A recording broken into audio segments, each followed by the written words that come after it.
The Earth Hearth, a complete story. Part 1, Cast Out. Cumberland Gap, Tennessee, October 1917. The typhoid came fast. 10 days from first fever to final breath. That was all the time Temperance Sutherland had to watch her world collapse. Her father went first. Dr. Marcus Sutherland, geologist outsider. The man who talked to rocks and believed they talked back.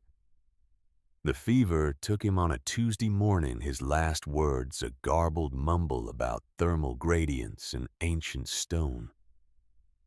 The town said it was fitting. A man who spent his life with his head in the clouds, dying without his feet on the ground. Her mother lasted 3 days longer. Eleanor Sutherland, born and raised in these mountains, the bridge between her husband's strange science and the town's straight-laced common sense. She fought the fever with the same quiet strength she'd used to defend her odd husband at church socials and town meetings. But typhoid doesn't care about strength or dignity or love. It just takes. Tempe was 15 years old. In the span of 10 days, she became an orphan. The funeral was sparsely attended. Thornwick Hollow didn't waste sentiment on a man who'd spent 20 years poking at rocks instead of clearing land or cutting timber like a proper man. They came for Eleanor because she'd been one of them. They tolerated the geologist's grave because it sat beside hers. Reverend Clayton spoke the words. The October wind stripped leaves from the oaks overhead, scattering them across the fresh-turned earth, like nature's own burial shroud. Tempe stood dry-eyed, her hands clasped in front of her simple black dress, a garment hastily altered from one of her mother's. She didn't cry. Crying was for later, for private moments, for when the world wasn't watching to see if Marcus Sutherland's daughter was as strange as her father. Across the grave, Aunt Opal watched her with eyes that calculated more than they mourned. Opal Sutherland was her father's younger sister, a woman carved from the same Tennessee limestone as the mountains themselves. Hard, weather-worn, practical to the point of coldness. She'd buried her own husband 5 years back, killed in a mill accident that left her with 2 young sons and a small cabin on the edge of town.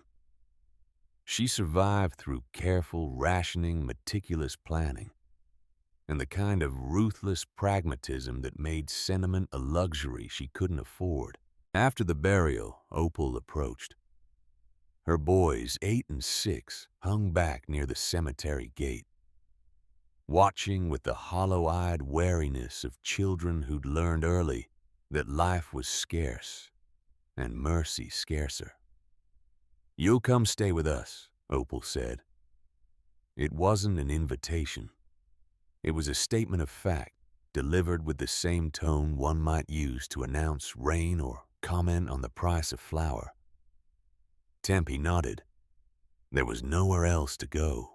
The cabin Tempe had grown up in, the one her father had filled with books and rock specimens, and hand-drawn geological maps, was owned by the mill. Dr. Sutherland had rented it for 20 years, paying in occasional consulting work and coin when he had it.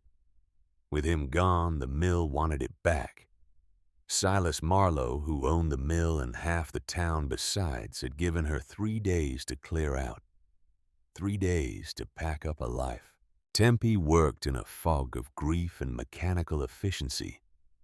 She sorted her parents' belongings into 3 piles, keep, sell, burn. The keep pile was small. A few of her mother's things. Her father's pocket watch, the silver case worn smooth from decades of handling. And the journals. Dr. Marcus Sutherland had kept meticulous records of his geological surveys. 20 leather-bound volumes filled with sketches of rock formations, notes on mineral deposits, measurements and calculations and theories about the ancient forces that had built these mountains. To most people in Thornwick Hollow, they were gibberish, crazy scribblings of a man who'd wasted his education on worthless stones. To Tempe, they were the sound of her father's voice. She packed them carefully in a canvas sack, along with a few other essentials. A small knife, a flint for starting fires, a half loaf of bread wrapped in cloth, the pocket watch. She stood in the empty cabin on the third day, the October light slanting through bare windows, and said goodbye to the only home she'd ever known. Nobody came to help her carry her things. Nobody offered a wagon or a kind word. The town had done its duty by attending the funeral. The rest was her problem. She shouldered the sack and walked the 1.5 miles to Opal's cabin. The weight cut into her shoulder, but she didn't stop. Stopping meant thinking, and thinking meant feeling, and feeling meant breaking down in the middle of the road where anyone could see. Opal's cabin was smaller than the one Tempe had left.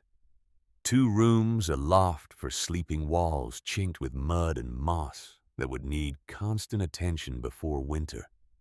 The stove was ancient, the kind that ate wood like a starving animal, and gave back heat grudgingly. Firewood was already stacked outside, a monument to Opal's relentless preparation. The first week wasn't terrible. Opal put her to work immediately, hauling water from the creek, helping with the endless process of preserving food for winter, mending clothes by candlelight while Opal's boys slept in the loft above. But Tempe noticed things. The way Opal measured out portions at meals, her eyes lingering on Tempe's plate. The way she counted the jars in the root cellar each evening, her lips moving in silent calculation. The way she looked at Tempe, sometimes not with warmth or family feeling, but with the cold assessment of a merchant evaluating inventory. By the third week, the calculations became words. "Winter's coming early this year," Opal said one evening. They were shelling beans, the repetitive work a rhythm that filled the silence. The signs are all there. Birds leaving too soon. Squirrels working overtime. Sky's got that look. Tempe nodded, not sure where this was going. "I've got 2 boys to feed, myself. The stores I've put up, they'll stretch for 3, maybe 4 if we're careful. But 5. Opal shook her head. 5 mouths through a hard winter. That's a calculation that doesn't work. The bean in Tempe's hand seemed suddenly very small, very fragile. "You're a good worker," Opal continued, her voice flat, carefully neutral. "Strong for your size, but you're also another mouth, another body to keep warm. Another person drawing from stores that are already spoken for." "I can work more," Tempe said quietly. "I can eat less." "You already eat less than you should. And there's only so much work to be done before the snow falls." Opal set down her bowl of shelled beans. "I'm not a cruel woman, Temperance, but I'm not a rich one either. I've got to think of my boys first. That's what mothers do. I'm family. You're your father's daughter. And your father, God rest him, never thought about winter until it was already here. Never planned, never prepared. Just trusted that rocks and theories would somehow feed a family." Opal's voice hardened. "I won't make that mistake. I can't afford to." The conversation ended there, but its conclusion hung in the air like smoke. 3 days later, Opal made it official. It was early November, the morning sharp with the promise of frost. Opal woke Tempe before dawn, told her to pack her things. When the sun rose, she stood on the porch of the cabin, arms crossed, and delivered her verdict with the same flat practicality she used for everything. I'm giving you 3 days. After that, you need to find somewhere else. Tempe stood in the yard, the canvas sack at her feet. Everything she owned in the world reduced to 30 pounds of cloth and leather and metal. The sun was coming up behind the ridge, painting the sky in shades of amber and blood. Where am I supposed to go? That's not my decision to make. Opal's face was stone. Maybe Thornwick. Someone might take you on for kitchen work cleaning. Maybe farther south, where they don't know your father's reputation. But you can't stay here. I've got my boys to think about. There should have been anger. There should have been tears. Please, protests. But Tempe felt only a strange, cold clarity. This was the world her father had never quite understood. The world of careful calculations and ruthless survival. The world her mother had tried to shield them both from. I understand, she said, and she did.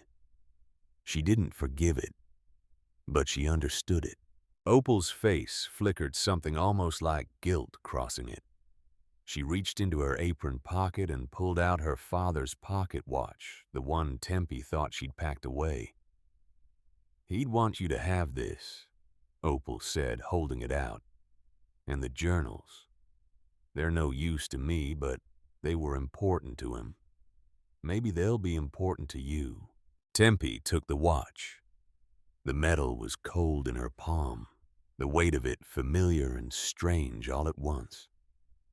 She opened it. Inside, her father had inscribed a line in his careful, precise script. Time tells, but stone remembers. She closed it with a snap. Thank you, she said. The words tasted like ash, but she said them anyway. Opal nodded. Then she turned and went inside, closing the door firmly behind her. Not slammed, just closed. A ledger balanced, a calculation completed. Tempe stood in the yard as the sun climbed higher. Then she shouldered her sack and walked away from the last family she had in the world. The road through Thornwick Hollow was quiet in the early morning. Smoke rose from chimneys, the smell of breakfast fires and wood smoke heavy in the cold air. A few people were out heading to work or feeding animals. They saw her. Some nodded. Most didn't. Word had already spread the way word always spread in small towns. The Sutherland girl cast out. Another victim of her father's foolishness. She walked past the general store where Mr. Hayward was opening up for the day. Past the church where Reverend Clayton was sweeping the steps. Past the mill, the massive water wheel already turning, the sound of saws biting into timber. A constant backdrop to the town's life. And past Marlowe House. It sat on a small rise at the edge of town, the biggest house in Thornwick Hollow. 2 stories painted white with a wide porch, and actual glass in every window. Silas Marlowe had built it 10 years ago when the mill expanded, and his stove business took off.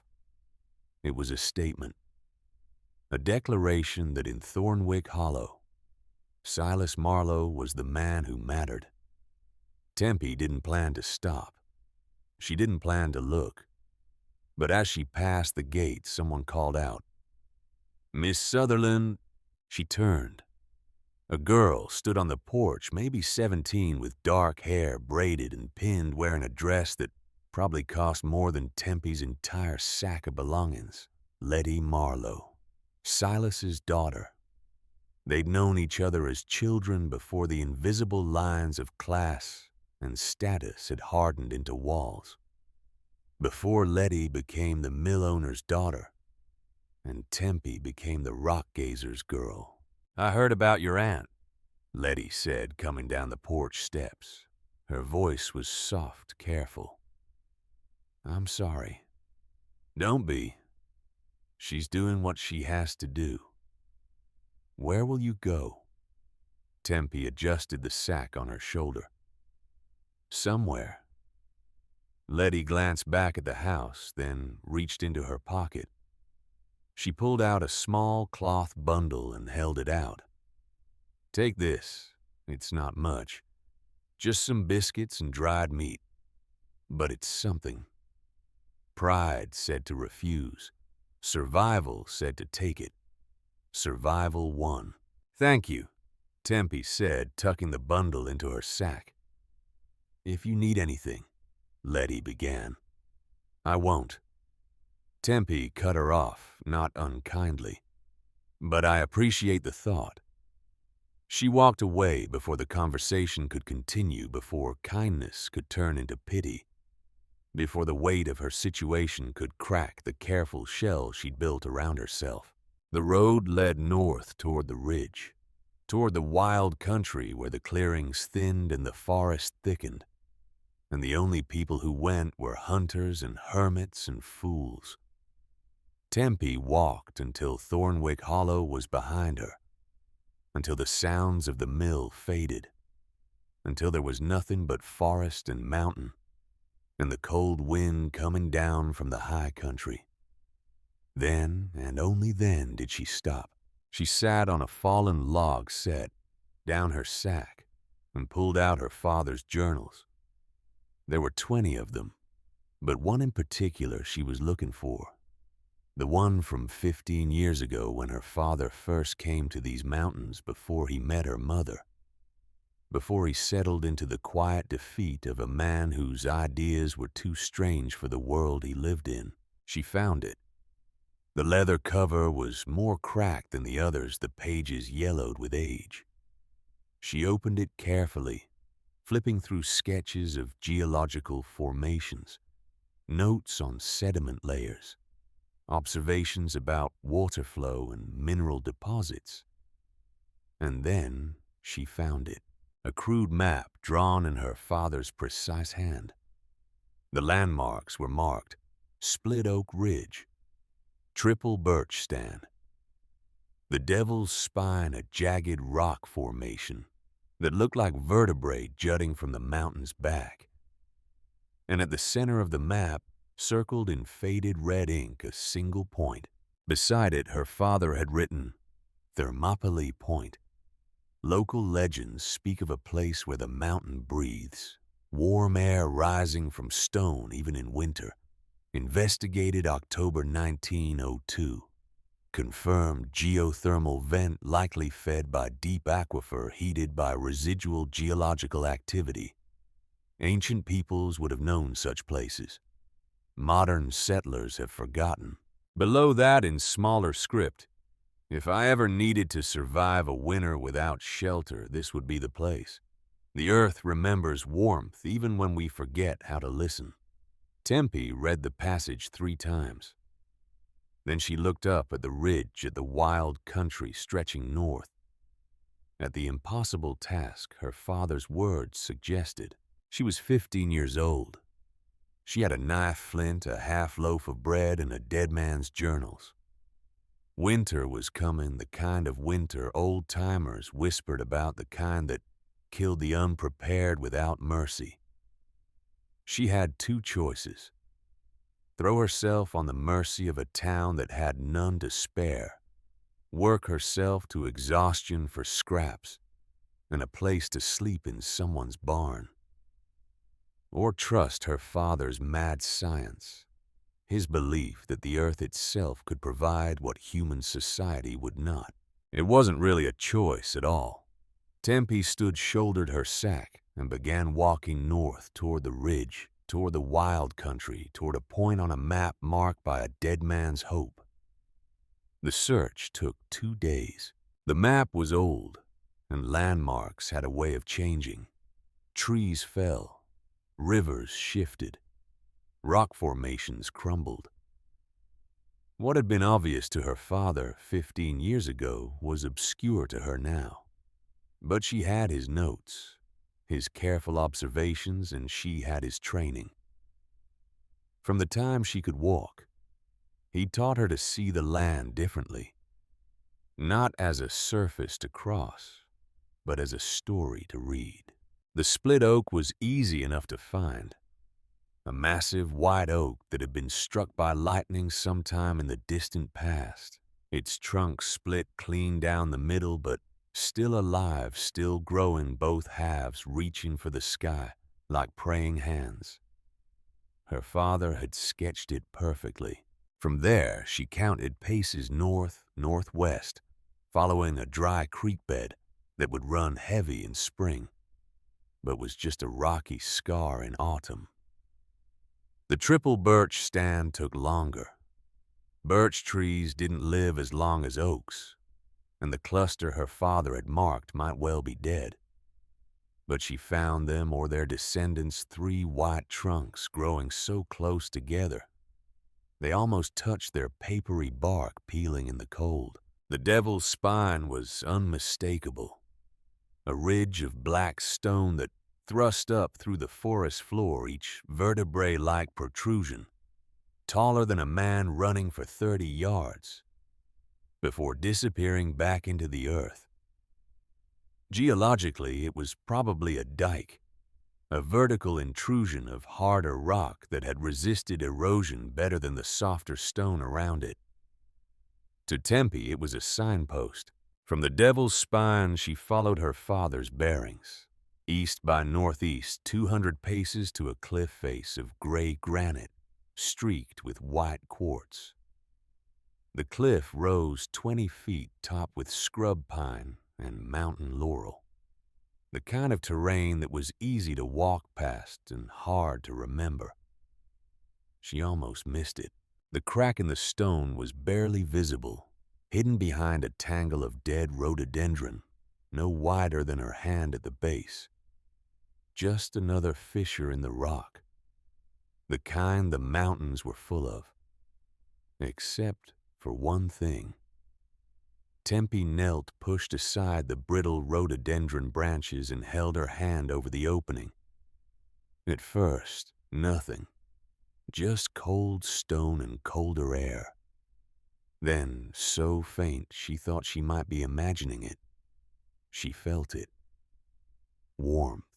Not a gust, not wind, just a steady, gentle presence, a flow of air that was not cold. She pressed her palm closer to the opening. The warmth increased, subtle but undeniable. She held her hand there for a full minute, testing, confirming, hoping she wasn't deceiving herself with desperation. But it was real. The mountain was breathing and its breath was warm. Tempe sat back on her heels, her heart hammering. She pulled out her father's journal, read the entry again. Geothermal vent. Deep aquifer. Ancient peoples would have known. She looked at the crack in the stone, at the impossible promise it represented, and she made her decision. She would do what ancient peoples had done. She would build a home not on the earth, but in it. The next morning, she began to dig. Her tools were pathetic. The small knife her father had used for splitting rock samples. A flat piece of shale she'd broken from a nearby outcrop, sharp-edged enough to scrape and pry. Her hands. The work was brutal from the first hour. The crack widened slightly a few feet in, but it was packed tight, with centuries of decomposed rock soil and root systems from the plants above. Tempe worked on her knees, scraping away handfuls of dirt and stone, piling the debris to the side. Every few inches required what felt like hours of work. The shale shard broke after the first day. She found another and another. Her hands blistered, then bled, then formed calluses over the raw flesh. She worked from first light until dark, pausing only to eat sparingly from her dwindling supplies and drink from a nearby spring. At night, she slept at the entrance to her tunnel, wrapped in her mother's shawl, the gentle warmth of the vent keeping the worst of the cold at bay. It was that warmth that kept her going. Every inch she dug, the flow of warm air grew stronger. The temperature difference was subtle but real. Outside, the November nights were dropping into the 30s. Inside her shallow tunnel, it was 45, then 50 degrees. The math was simple. If she could dig deep enough, wide enough, the warmth would be enough to survive. By the end of the first week, she'd excavated perhaps 6 feet of tunnel, barely enough to crawl into. Her body was failing. Weight was dropping off her frame. Her muscles screamed with every movement. The knife was wearing down, the blade getting shorter with each day of use against stone. She was starting to understand why no one did this, why people built cabins and cut wood and relied on fire. This was madness. This was impossible labor for impossible results, but she kept digging. On the 8th day, she had a visitor. She was deep in the tunnel, scraping away at a stubborn root system, when she heard footsteps outside. She froze, listening. Then, slowly, she backed out of the tunnel into the gray November daylight. An old man stood there leaning on a walking stick, regarding her with eyes that had seen too many winters to count. He was tall and lean, his face weathered like old leather, his beard more white than gray. He wore buckskin and wool clothes that had been mended 100 times, and he carried a rifle slung over his shoulder. With the casual ease of someone who'd been carrying rifles since before Tempe was born, Ezra Boone, the hermit of the North Ridge, a man who'd walked away from Thornwick Hollow 30 years ago and never looked back. "You're Marcus Sutherland's girl," he said. It wasn't a question. "Yes." "Heard you were dead." "Not yet." Ezra grunted a sound that might have been approval or amusement. He walked closer, peered into the tunnel entrance, felt the warm air rising from it. A slow smile crossed his weathered face. "Well, I'll be damned. He actually found it. You knew my father. Knew him hell. He showed me this place 15 years back. Tried to convince me to help him dig it out. Build something permanent. I told him he was crazy." Ezra shook his head. Maybe he was, but crazy don't mean wrong. He unslung a canvas bag from his shoulder and set it down. Inside were tools, a small pickaxe, a chisel well-worn but serviceable, a hammer. "Your pa lent me these 20 years ago when I was building my cabin. Told me to keep them, said he had no use for them anymore. Figured he'd given up on his rock dreams." Ezra nudged the bag toward her with his boot. "Reckon they're yours now. He'd want you to have them." Tempe stared at the tools. Real tools. The kind that could actually move earth and stone. She looked up at the old man. "Why? Why what? Why help me? Why give me these?" Ezra was quiet for a moment, his eyes distant. "Because 30 years ago I walked away from everything. Family, town, civilization. Folks call me crazy then too. But I'm still here, still alive, still free. Your father understood that. He didn't judge. He just listened. He met her eyes. Maybe you got some of that in you. Maybe you don't. But either way, you're trying something that takes guts. Figured I'd give you a fighting chance." He turned to leave, then paused. One more thing. Silas Marlowe runs this hollow with an iron fist. He don't take kindly to people doing things their own way. He hears about this, he'll come up here and tell you all the reasons you're wrong. All the reasons you should quit. All the dangers. Ezra smiled cold and knowing. Don't listen to him. He's built his whole life on selling fear and solutions to that fear. You're building a life that don't need what he's selling. That makes you dangerous. Then he was gone, disappearing into the forest like smoke. Tempe looked at the tools, picked up the chisel, felt the weight of it, the balance. It was real. It was possible. She went back to digging. With proper tools, the work went faster. Not easy, but faster. The pickaxe could break through stubborn rock. The chisel could pry loose stones the shale couldn't budge. The hammer could drive the chisel deep. By the end of the second week, she'd extended the tunnel to 12 feet. She could crawl all the way in and turn around. The warm air was constant now. A steady 60-degree breath that never faltered. She learned the rhythm of the work. Dig in the morning when her strength was fresh. Forage in the afternoon, gathering the last of the nuts and berries, checking her snare lines for rabbits. Work again until dark. Sleep in the warm tunnel mouth, letting her battered body recover. Her hands developed thick calluses. Her shoulders and back grew sinewy with new muscle. The soft girl who'd walked away from Opal's cabin was disappearing, replaced by something harder, leaner, more focused.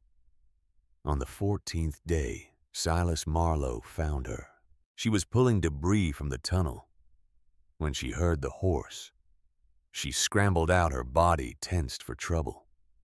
Marlowe sat his horse like a man who was born to command, tall and broad-shouldered.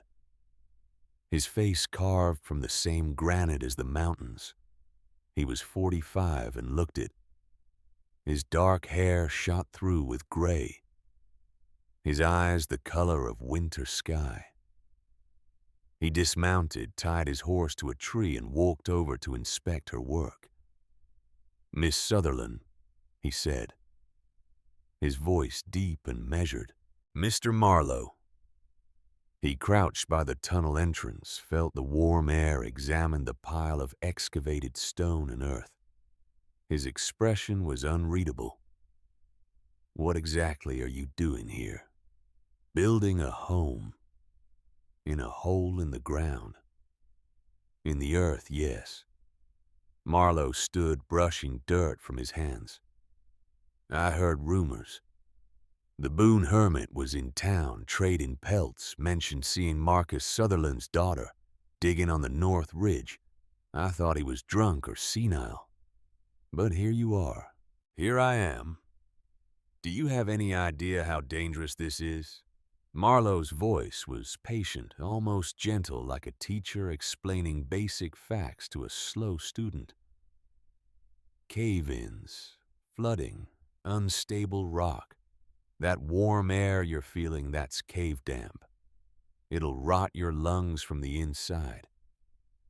Come spring, the first heavy rain will flood this hole, and you'll drown in your sleep. My father studied this formation for years. He documented it, measured it, understood it. This isn't a cave. It's a geothermal vent. Your father was a dreamer." Marlowe said it without malice, just stating fact. A good man, an educated man, but a dreamer. Dreams don't keep you warm in January. Dreams don't keep you alive when the temperature drops to 10 below, and the wind is trying to claw through every crack. He gestured to his horse, to the saddlebags bulging with supplies. "I came up here to offer you something practical. I need someone at the mill to help in the kitchen." keep the boarding house clean for the lumber crews. It's honest work, steady pay, and you'd have a warm place to sleep and 3 meals a day. You're young, you're strong, you can read and write. That's more than most. You could build a real future, not waste away in a hole in the ground. It was a good offer. A generous offer. The kind of offer that sensible people accepted. Tempe looked at the tunnel she'd been digging for 2 weeks. Looked at her bloody, calloused hands. Looked at Silas Marlowe, at the certainty in his eyes, the absolute conviction that he knew better. No. Marlowe's expression didn't change, but something flickered in his eyes. Surprise, maybe. Or the first hint of irritation. No. No, thank you. I appreciate the offer, but I'm staying here. Miss Sutherland, my father wasn't just a dreamer, Mr. Marlowe. He was a scientist. He understood things about these mountains that nobody else bothered to learn. And he was right about this place. I can feel it. The warmth is real. The science is sound. I'm gonna finish what he started. Marlowe was quiet for a long moment, studying her. Then his face changed, hardening in a way that wasn't quite anger, but something deeper, older. I learned about dreams and science the hard way, Miss Sutherland. His voice dropped, losing its patient tone. 20 years ago, my younger brother went to work in a copper mine up in Virginia. New operation. They brought in some engineer from back east with all kinds of scientific theories about shaft reinforcement. New techniques, he said. More efficient, he said. Mathematical calculations proved it was safe. Marlowe's jaw tightened. Thomas died screaming under 100 tons of rock because some educated fool thought he knew better than generations of miners. They found his body 3 days later, crushed so badly we buried him in a box the size of a seed sack. He stepped closer, and Tempe could see the old pain in his eyes calcified into bitter certainty. Your father was cut from the same cloth. Book smart, theory obsessed, full of ideas about how the world worked, based on what he read in books, instead of what he learned from living in it. And just as dangerous. Marlowe's voice was quiet now, but hard as the stone around them. I won't watch another person die chasing dreams in the earth. I won't stand by while Marcus Sutherland's theories kill his daughter, the way that engineers' theories killed my brother. The silence stretched between them. Tempe felt the weight of his grief, his fear, his certainty, born from tragedy. And she understood in that moment that his opposition wasn't cruelty. It was protection. Misguided, perhaps, but rooted in loss. I'm sorry about your brother, she said quietly. But my father's work isn't theory. It's observation, measurement. Understanding what's already here, not imposing new methods on old Earth. That's what they all say, right up until the ground gives way. He gestured again to his horse, his offer. I'm trying to help you, Temperance. I'm trying to save you from making the same mistakes. Dreams are fine for men with money and time to waste. But you're a 15-year-old girl alone in the wilderness with winter coming. You need practical help, not geological theories. What I need, Tempe said, her voice steady, is to be left alone to do my work. Marlowe's patience finally cracked. His jaw tightened. His eyes went cold. Fine. Have it your way. But when the first snow comes, when the cold settles in and that hole you're digging becomes your grave, don't come crying to Thornwick Hollow. We warned you. I warned you. This is on your head. He mounted his horse, gathered the reins. Your father was a good man, but his head was full of notions about rocks and theories. You're following in his footsteps straight into the ground. And I'll be damned if I can stop you. He rode away without looking back, disappearing down the trail toward town. Tempe stood there, her heart pounding, her hands shaking with suppressed fury and fear and determination all mixed together. Because part of her, the small, scared part, knew he might be right.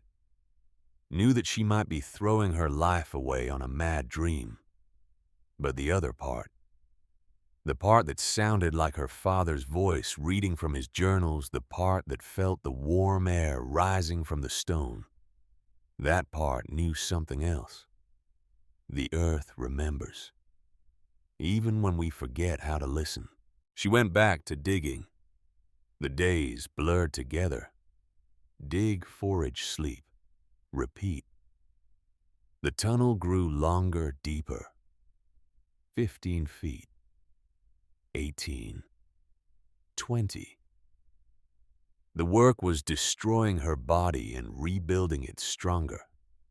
She could feel the change in her muscles, in the way she moved, in her endurance. But supplies were running low. The last of the bread was gone. The dried meat from Letty was finished. She was surviving on nuts, the occasional rabbit from her snares, and water from the spring. Her body was burning through fat reserves she didn't have. On the 20th day, she found something waiting at the tunnel entrance when she emerged in the morning. A small cloth sack carefully placed on a flat stone. Inside, dried venison, hardtack biscuits, a small jar of honey, and a folded piece of paper. The note was written in careful script. Don't stop. Some of us believe.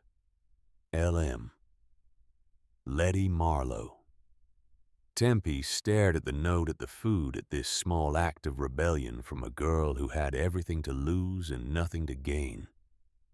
She ate one of the biscuits, slowly making it last, tasting not just the food, but the kindness behind it. Then she went back to work. By the end of the 3rd week, the tunnel was 25 feet deep and widening into what would become her main chamber. The warm air was constant now, a steady 65 degrees, even as the outside temperature dropped into the 20s at night.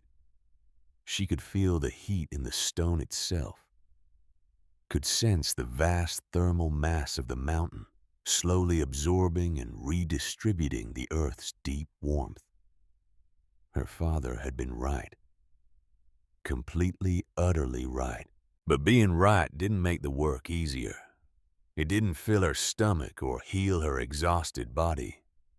It didn't protect her from the creeping doubt that set in during the dark hours before dawn, when the enormity of what she was attempting felt crushing. She was so tired, so hungry, so alone. On the 21st day, she nearly quit. She was working deep in the tunnel when the ceiling section above her groaned. She had maybe 2 seconds of warning before a section of rock the size of a wagon wheel came down.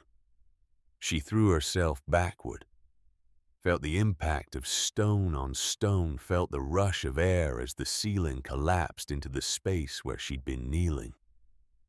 Dust filled the tunnel, choking, blinding. She scrambled backward, her hands scraping on stone, her breath coming in panicked gasps. When the dust settled, she could see that a section of the tunnel had partially collapsed, blocking her way forward. Not completely, but enough. Enough to undo days of work. Enough to remind her just how fragile this whole enterprise was.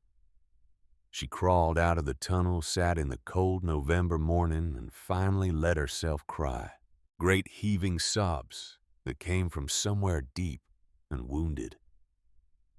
crying for her dead parents, for her lost home, for the impossible task she'd set herself, for the bone-deep exhaustion and hunger and loneliness. She cried until she had no tears left. Then she sat there, numb, staring at nothing.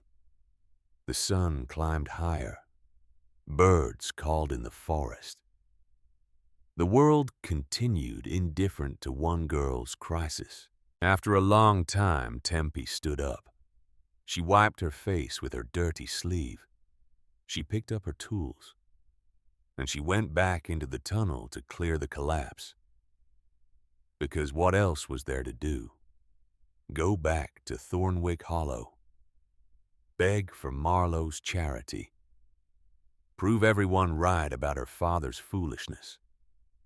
Live out her days cleaning other people's houses, sleeping in other people's barns, existing on the margins of a society that had no use for dreamers. No, she would finish this, or she would die trying. The collapse took 2 days to clear. Exhausting, dangerous work, constantly aware that the ceiling could come down again at any moment. But she learned from it, started using small pieces of wood to shore up unstable sections, learned to read the rock to see the subtle signs of weakness. By November's end, the main chamber was taking shape. 10 feet in diameter, 7 feet high at the center, the walls and ceiling carefully reinforced. The warm air flowed constantly from the vent at the back, and the thermal mass of the surrounding stone was doing exactly what her father's calculations said it would. The temperature inside was holding steady at 65 degrees, even as outside temperatures dropped into the teens. She'd done it. Almost. There was still work to be done. A sleeping niche to carve out. A small oven to build for cooking. The entrance to properly seal. But the hard part, the impossible part, was finished. She had built a home in the earth. That night she slept in her chamber for the first time. No blankets, no fire, just the warm stone around her, and the gentle, constant breath of the mountain. For the first time in weeks, she slept through the night without waking. The next morning, she crawled out to find another visitor waiting. Letty Marlowe stood by the entrance, a larger sack at her feet. She looked nervous, glancing back down the trail as if expecting to be caught. "I can't stay," she said quickly. "Father doesn't know I'm here. But I wanted to see it, to see if you'd really done it." Tempe gestured to the entrance. "Want to look?" Letty hesitated, then nodded. She knelt and peered into the tunnel. Tempe watched as the girl's expression changed from skepticism to confusion to wonder. "It's warm," Letty breathed. "It's actually warm. How?" "My father's science. The earth's heat rising through stone. Thermal mass. Geothermal venting. It's all in his journals." Letty pulled back, staring at Tempe with new eyes. "Father said you were digging your grave. Everyone in town thinks you're either dead or mad." "Maybe both." Tempe allowed herself a small smile. Letty didn't smile back. "Father forbade me from coming here. He said you were a bad influence. Said you were wasting your life on foolish dreams. If he finds out I've been bringing you food, helping you, then don't let him find out. It's not that simple. He's not a bad man, Temperance. He's just certain, I know. I've met him." Letty nodded, looking miserable. "I brought more supplies. It's not much, but it should help. Just please be careful. Winter's coming hard this year. Everyone's saying it. The old-timers are scared." I'll be fine. Will you? Letty's voice was sharp with genuine concern. You're skin and bones. You're alone. You're living in a hole in the ground. How is that fine? Tempe touched the warm stone of the tunnel entrance. Because I'm warm. Because I'm safe. Because I proved everyone wrong. Proving people wrong doesn't keep you alive. No. But it's a start. Letty shook her head, but she was smiling despite herself. You're as stubborn as your father was. Thank you. It wasn't a compliment. I'm taking it as one anyway. Letty left, and Tempe carried the supplies into her chamber. More food, some candles, a few pieces of cloth, small things that made an enormous difference. And tucked at the bottom of the sack, another note. Keep digging. Tempe smiled. Then she got to work on the finishing touches. December arrived with a cold that had teeth. The old-timers in Thornwick Hollow looked at the sky and shook their heads. This wasn't normal winter. This was something else. Something darker, colder, more dangerous. The birds had fled weeks early. The squirrels were working frantically. The sky had taken on a bruised yellowish tint that old men recognized from stories their grandfathers had told. A hard winter was coming, maybe the hardest in a generation. In Thornwick Hollow, families doubled their wood cutting. Silas Marlowe's stove business boomed. People bought extra supplies, sealed their cabins, prepared for a siege.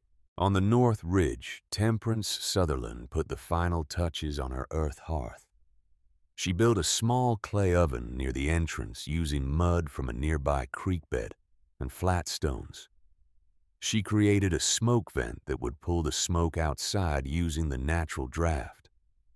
She fashioned a door from deer hides she'd tanned herself, treating them with animal fat to make them wind and water resistant. She carved a sleeping niche into the wall, lined it with pine boughs. She dug a small pantry niche, stocked it with her meager supplies. On December 8th, she sealed herself inside. The temperature outside was 25 degrees and dropping. Inside her earth hearth, it was 65 and steady. She sat in the warm darkness, lit a single candle, and opened her father's journal to the last page. In the margin, in her own hand, she wrote, Day 63. The earth hearth is complete. You were right, Papa. About everything. The mountain does remember warmth. I just had to listen. T.S. She closed the journal, blew out the candle, and lay down in her sleeping niche. The stone was warm beneath her. The air was still and gentle. There was no wind, no cold, no fear. Just peace. For the first time since her parents died, Temperance Sutherland felt something that might have been hope. Outside, the first flakes of snow began to fall. Part 2. The Proving Ground. The snow came on December 9th, light and tentative like a scout testing enemy territory. It didn't stick. By noon, it had stopped leaving the forest damp and the sky the color of old bruises. But Tempe knew what it meant. The storm was coming. The real storm. The one the old-timers whispered about. She stood at the entrance to her earth hearth looking out at the gray world and felt a strange calm. Let it come. She was ready. Inside her chamber, the temperature held steady. The clay oven she'd built worked perfectly, drawing smoke out through the vent she'd engineered, leaving the air inside clean and warm. She had enough firewood for cooking enough food for perhaps 2 weeks if she was careful. Water from the spring which she could collect even in snow. And most importantly, she had warmth. Constant, reliable, endless warmth. The stone walls radiated heat like a gentle embrace. The floor was warm enough to walk on barefoot. There were no drafts, no cold spots, no desperate huddling around a single source of heat while the rest of your body froze. She had built a miracle. A small one, perhaps. A humble one. But a miracle nonetheless. That night she slept deeply, the sleep of someone who had labored to the point of collapse and found rest on the other side. She didn't know that 8 miles away in Thornwick Hollow, Silas Marlowe was standing in his yard, looking at that same bruised sky and feeling the first whisper of real fear. The next day brought more snow. Heavier this time. It fell in thick, wet flakes that accumulated fast, covering the ground in a blanket of white that muffled sound and changed the shape of the world. Tempe spent the morning checking her supplies, organizing her small space, making sure everything was secure. She ventured out once to collect water and check the snare lines she'd set. Nothing. The animals had already gone to ground, sensing what was coming. She retreated to her chamber, sealed the high door, and waited. The temperature outside dropped through the afternoon. By evening, it was in the teens and still falling. Inside, the earth hearth held at 64 degrees. Tempe sat in the warm darkness, a single candle burning, and read her father's journals. Not for information anymore, but for comfort. The familiar scratch of his handwriting, the careful diagrams, the passionate observations about stone and earth, and the deep, patient forces that shaped mountains. She could almost hear his voice. The earth doesn't hurry temperance. It doesn't panic. It simply exists, constant and reliable, while we scurry across its surface like mayflies. If you want to survive, you learn to think in earth time, to trust in stone. She fell asleep with the journal open on her chest. Her father's words the last thing in her mind. December 11th dawned clear and bitterly cold. The sky was a hard, bright blue, the kind of blue that promised no mercy. The temperature had dropped to 5 degrees overnight, and the wind had picked up a steady keening that found every crack and crevice in the forest. Tempe crawled out of her chamber to assess the world. The snow was 6 inches deep and crusted with ice. The trees stood stark and black against the white ground. Her breath plumed in clouds that froze almost instantly. She collected water quickly, her hands going numb in seconds despite the rags she'd wrapped them in. Back inside, she sealed the entrance and pressed her palm against the stone wall. Still warm, still constant. She allowed herself a small smile. 8 miles away in Thornwick Hollow, the mood was very different. Silas Marlowe stood in his parlor, watching his crew stack firewood. They'd been at it for 3 days, piling split oak and hickory and cords along the side of the house. The pile was impressive, a monument to preparation and hard work. But looking at it now, with the temperature plummeting and the sky that ominous blue, Silas felt a creeping doubt.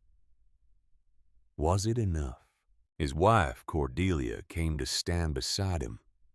She was a handsome woman, tall and strong, with dark hair, threaded with silver, and eyes that missed nothing. They'd been married 20 years, raised 2 children, built a life together. She knew him better than anyone. "You're worried," she said. Not a question. "The signs are bad, worse than I've seen." We've prepared, we always prepare. I know, but this feels different. He gestured to the woodpile. What if it's not enough? What if this winter is harder than we think? Cordelia put her hand on his arm. Then we'll manage. We always do. We're not like those fools who wait until the first snow to start thinking about survival. We plan, we prepare, we endure. Silas nodded, but the doubt remained. He thought about the Sutherland girl up on the ridge in her hole in the ground. By now, she was probably dead, frozen solid or starved or crushed under a collapse. He'd tried to help her. He'd offered her a way out. She'd refused. That was on her. Still, the thought sat uneasily in his mind. The memory of his brother's death, the way certainty had killed Thomas as surely as falling rock, the way the Sutherland girl had looked at him with those steady eyes and said his father's work was observation, not theory. What if she was right? No, impossible. He'd seen too many winters, built too many houses, sold too many stoves. He knew what worked, what kept people alive. His son Nathaniel came in from outside, his cheeks red with cold, his breath steaming. That's the last of it, Pa. The woodshed's full and we've got 3 cords stacked by the house. Good boy.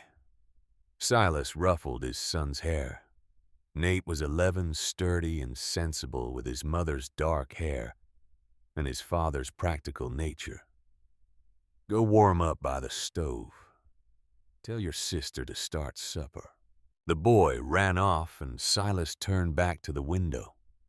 The sun was setting early the way it did in December, painting the snow in shades of orange and gold that would have been beautiful if they hadn't felt so ominous. It's gonna be bad, he said quietly. Cordelia didn't argue. She'd seen the signs, too. That night, the wind picked up.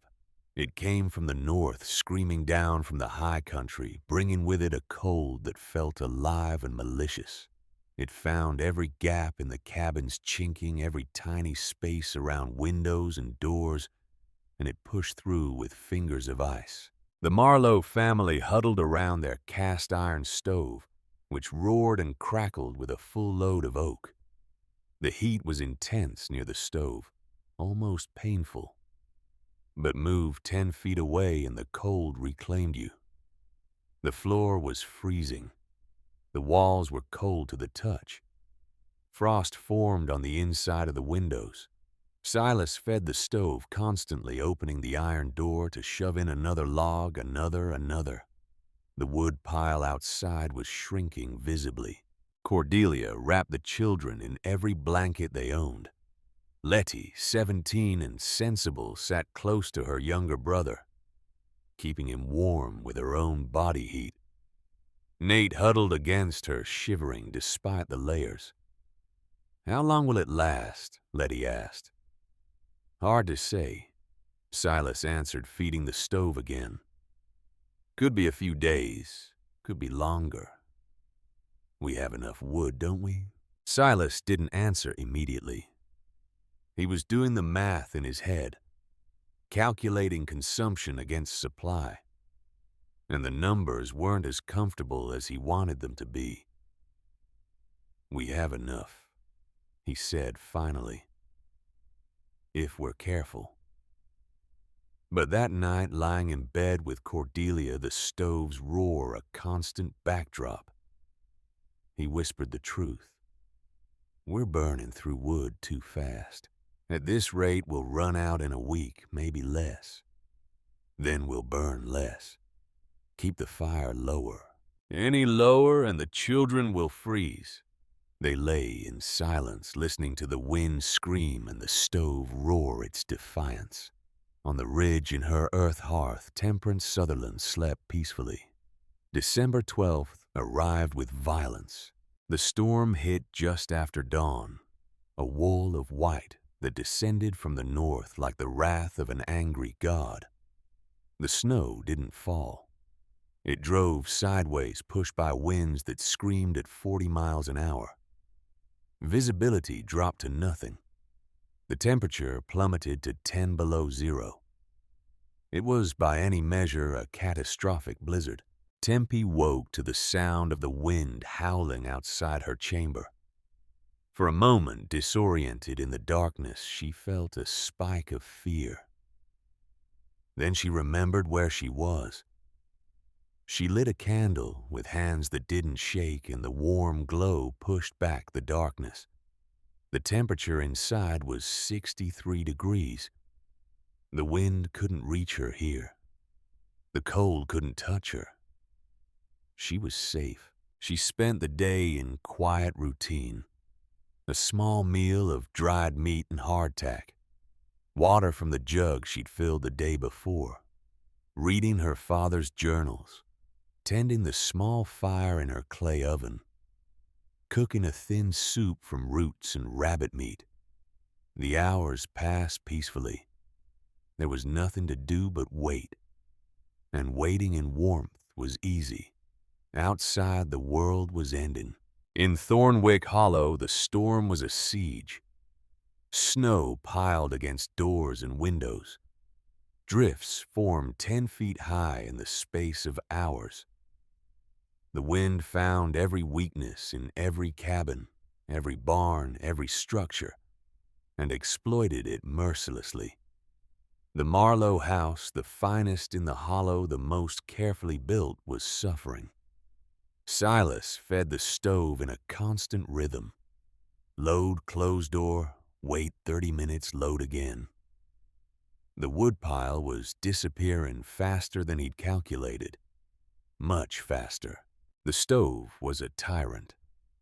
It demanded tribute, constantly consuming split oak like a starving animal. And even with that constant feeding, the cabin was losing the battle. The heat rose to the ceiling and pooled there uselessly. The floor was a sheet of ice. The children shivered despite being wrapped in every piece of fabric the family owned. Cordelia tried to keep spirits up, but Silas could see the fear in her eyes. She was doing the same math he was. They had perhaps 4 days of wood left, maybe 5 if they rationed carefully. The storm showed no signs of stopping. On the second day, a section of chinking between the logs cracked and fell out, creating a gap the width of a finger. The wind found it immediately, driving a needle of Arctic air into the cabin's main room. Silas stuffed the gap with rags and clay, but it was a temporary fix. The cold was winning. The cabin that had seemed so solid, so permanent, was revealing itself to be what it really was, a fragile shell, a desperate human attempt to hold back the infinite cold. By the 3rd day, the wood pile was half gone, and the storm was still raging. Nate started coughing.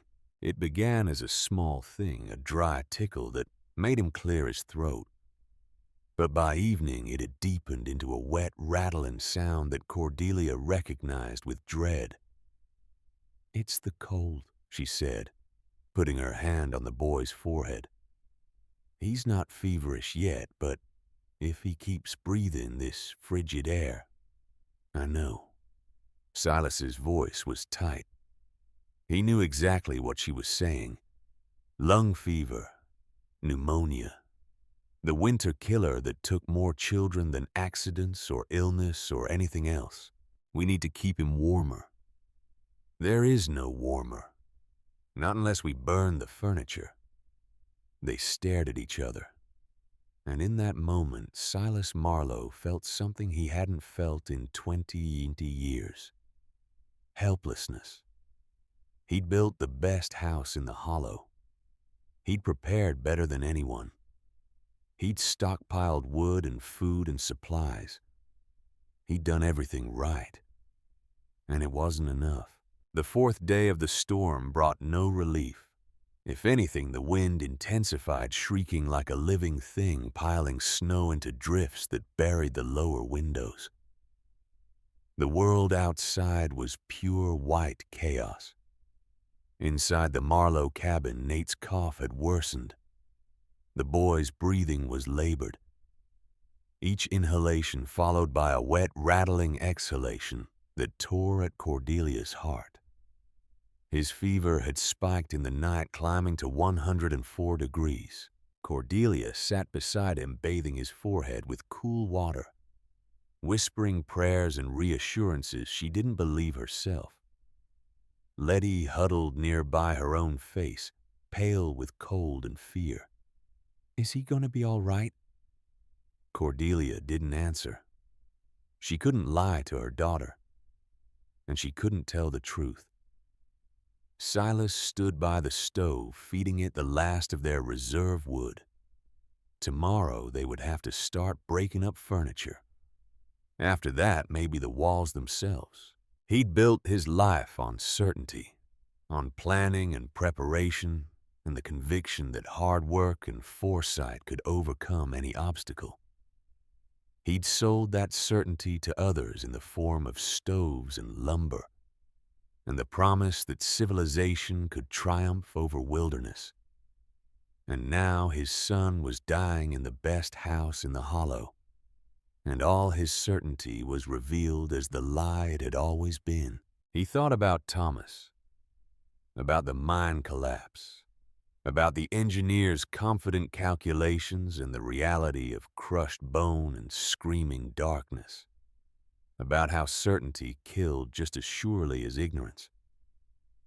And he thought about the Sutherland girl, about her quiet insistence that her father's work was different, about the warm air rising from stone, about the possibility, however remote, that he'd been wrong. On the 5th day, the storm finally broke. The wind died. The snow stopped. The sky cleared to a hard, bright blue that hurt to look at. The temperature was -15 degrees. Silas stood in his yard looking at what the storm had left behind. Snow everywhere drifted 10 feet high, in places the world transformed into an alien landscape of white and blue and shadow. The trees were coated in ice, their branches hanging low under the weight. Every sound was muffled, deadened. It was beautiful and terrible in equal measure. Behind him in the cabin, Nate's breathing was getting worse. The boy was barely conscious, his fever raging his small body, shaking with chills even though he was wrapped in every blanket they owned. Cordelia's face was drawn and gray. "The fever's not breaking. It's getting worse." "I know. He needs a doctor. The doctor's 8 miles away and the snow's too deep. Nobody can get through." "Then what do we do?" Her voice cracked. "Just watch him die." Silas had no answer. He stood there, this man who always had answers, who always had a plan, and he had nothing. Then, unbidden, a memory surfaced. Standing on a ridge, a crack in the stone, warm air rising. The Sutherland girl looking at him with those steady eyes. My father wasn't just a dreamer. He was a scientist. He dismissed it, called it foolishness, called it a grave, told her she was following her father into the ground. But what if he'd been wrong? What if his certainty, like that, engineer's certainty, like all the certainties he'd built his life on, was just another form of blindness? It was a desperate thought, a mad thought. The girl was probably dead. And even if she wasn't, even if by some miracle she'd survived in that hole, what could she possibly do for his son? that he couldn't. But desperation has a way of making the impossible seem reasonable. Silas looked at the ridge barely visible through the trees and snow, maybe a mile away as the crow flies, 2 miles through the drifts. He thought about his son dying in the best house in the hollow. He thought about his certainty, his pride, his conviction that he knew better. He thought about Thomas screaming under rock, and he made a decision. "I'm going to the ridge," he said. Cordelia stared at him. "What?" "The Sutherland girl. If she's alive, if that place she built actually works. Silas, she's dead. She has to be." "Probably, but what if she's not? You can't carry Nate through that. He'll freeze before you get halfway. Then I'll freeze with him. Because if I stay here, I watch him die for certain. At least this way there's a chance." He didn't wait for her response. He went inside, bundled Nate in every piece of warm clothing they had, wrapped him in blankets, and lifted the boy in his arms. Nate was small for 11, but he was still heavy. Dead weight, fever slack. Letty grabbed his arm. "Papa, don't. Please. It's too far. Too cold." "Watch your mother," was all he said. Cordelia stood in the doorway, tears frozen on her cheeks. "If you're wrong, I know. If she's dead, I know. Silas, I have to try." He stepped out into the Arctic wasteland and began to walk. The journey was hell. The snow was waist-deep in places, chest-deep where it had drifted. Every step required enormous effort, plunging a leg down through the crust, finding solid ground, pulling the other leg forward, all while carrying a sick child and feeling the cold trying to kill them both. The temperature was so low it burned. Silas's breath froze in his beard almost instantly, forming a solid mask of ice around his mouth and nose. His hands, even wrapped in layers of wool, were going numb. His feet were blocks of ice in his boots, and Nate was getting heavier with every step. Twice Silas fell, plunging face first into the snow, barely managing to twist his body to protect his son. Getting up again was agony. Every muscle screamed. His lungs felt like they were being scraped with razors. He wanted to quit, wanted to lie down in the snow and let the cold take them both. It would be easier, faster. But he didn't. He thought about all the times he'd told people how to prepare for winter, all the lectures he'd given about proper planning and sensible precautions, all the certainty he'd sold along with his stoves and his lumber, all the times he dismissed Marcus Sutherland's ideas as foolish dreams, all the times he'd let his own grief over Thomas harden into rigid certainty. He pushed forward.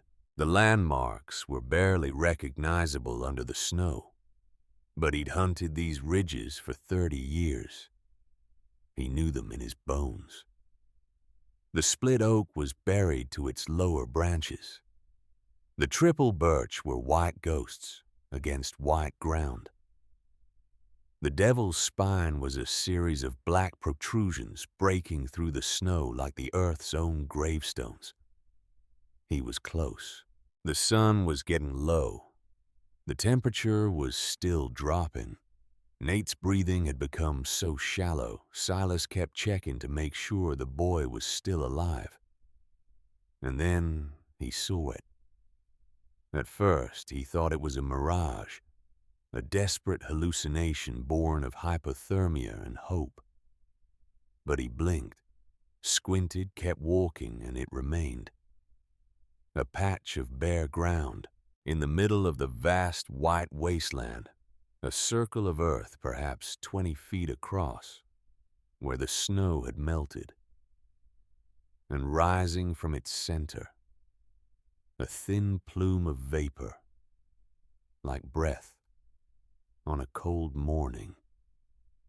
Silas's legs nearly gave out, not from exhaustion, though he was beyond exhausted, but from the sheer impossible reality of what he was seeing.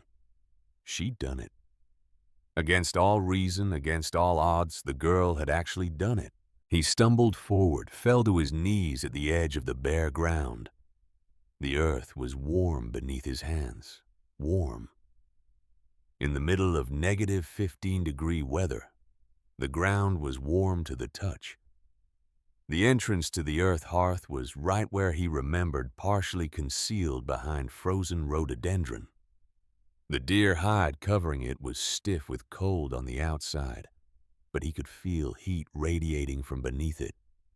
With shaking hands, he pushed the hide aside. Warmth hit him like a physical force. Humid, gentle, impossible warmth. The smell of earth and baking bread and life. He blinked his eyes, struggling to adjust from the blinding white glare to the soft darkness within. And then he saw her. Temperance Sutherland sat near a small clay oven, tending a pot of something that smelled of herbs and meat. She was wearing a simple dress, her feet bare on the stone floor. Her hair was pulled back, her face calm and healthy, her movements easy and relaxed. She looked up at him, and there was no surprise in her eyes, just a quiet acknowledgement as if she'd been expecting him all along. "Mr. Marlowe," she said, "you should bring your son inside. It's warmer." Silas Marlowe, who had answers for everything, who had spent 45 years building certainty, could only stare. His entire understanding of the world, every principle he'd built his life on, was crumbling like rotten wood. The girl he'd called a fool was sitting in comfortable warmth while his son died in the best house he could build. She'd been right about everything, and he'd been wrong. Tempe stood, wiped her hands on her dress, and walked over to him.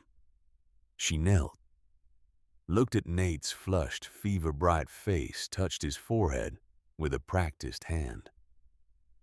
"Lung fever," she said. Not a question. Silas nodded, unable to speak. "Bring him here." She led him deeper into the chamber. Silas followed in a daze, still carrying his son, his mind trying to process what he was seeing. The smooth stone walls, the steady enveloping warmth, the simple efficiency of the space. At the back of the chamber, where the warm air flowed strongest from some invisible source in the rock, Tempe had created a sleeping niche lined with soft pine boughs. She gestured to it. "Lay him there. The warmth is strongest here. The humidity will help his breathing." Silas did as he was told, moving like a man in a dream. He laid Nate down, gently unwrapped some of the blankets since the warmth made them unnecessary. The boy's breathing was still labored, still rattling. But even in his fever haze, he seemed to relax slightly in the gentle heat. Tempe brought a wooden cup of water, held it to Nate's lips. The boy drank without fully waking.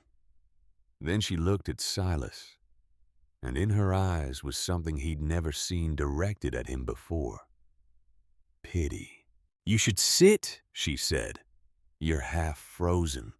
Only then did Silas realize he was shaking violently, his entire body convulsing with cold.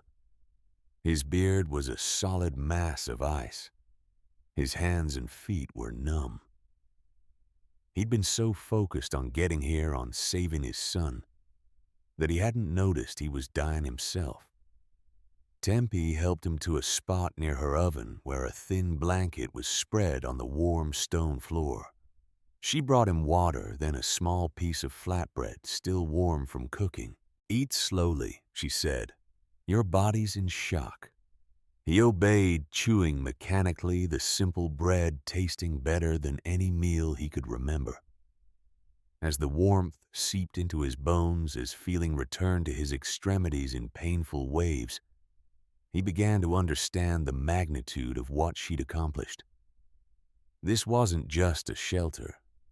It was a complete inversion of everything he knew about surviving winter. His house fought the cold with violent heat from a hungry stove. This place simply stepped aside from the cold, entirely using the earth's own patient warmth as both structure and source. His house was a war. This was a peace treaty. He looked at the girl, this 15-year-old orphan he'd dismissed as a fool, and tried to find words. How? He finally managed. Tempe looked at him for a long moment. Then she walked over to where her father's journals were stacked, selected one and brought it back. She opened it to a page covered in diagrams and calculations. "Your stove shouts to keep the cold out," she said quietly. "My hearth tells a story to invite the warmth in." She showed him the drawings, explained about thermal mass and R values and geothermal gradients, showed him how the constant flow of warm air from the vent heated not just the air in the chamber, but the stone itself, creating a massive battery of stored heat that radiated constantly. Showed him how his entire approach to winter survival was fundamentally inefficient. Silas listened, and with every word, every diagram, every quiet explanation, he felt the foundations of his certainty cracking further. He'd been wrong about Marcus Sutherland, about his daughter, about the nature of warmth and cold and survival itself. He'd called this girl a fool while she built something that actually worked, while he built houses that looked impressive and failed when they were needed most. The shame of it was crushing. "I'm sorry," he said. The words felt inadequate, but they were all he had. Tempe looked at him, and there was no triumph in her eyes, no vindication, just tired compassion. "Your son needs rest and warmth. You need the same. Everything else can wait." And so for 3 days, Silas Marlowe lived in the earth hearth with the girl he'd tried to save, while she saved his son instead. He watched as Nate's breathing slowly eased, watched the fever break on the second day, the boy's skin cooling, his sleep becoming natural instead of fever delirium. He watched Tempe tend the clay oven, cook simple meals with the efficiency of someone who'd learned to make much from little. Watched her check the entrance, maintain the space, move through her routine with quiet competence. And he learned that warmth wasn't something you fought for with fire and fuel. It was something you could borrow from the earth itself if you were humble enough to listen. Learned that his father's generation and his grandfather's had known things that his generation had forgotten in the rush to build and sell and civilize. Learned that sometimes the old ways, the quiet ways, the ways that looked like foolishness to modern eyes were actually profound wisdom, waiting to be rediscovered.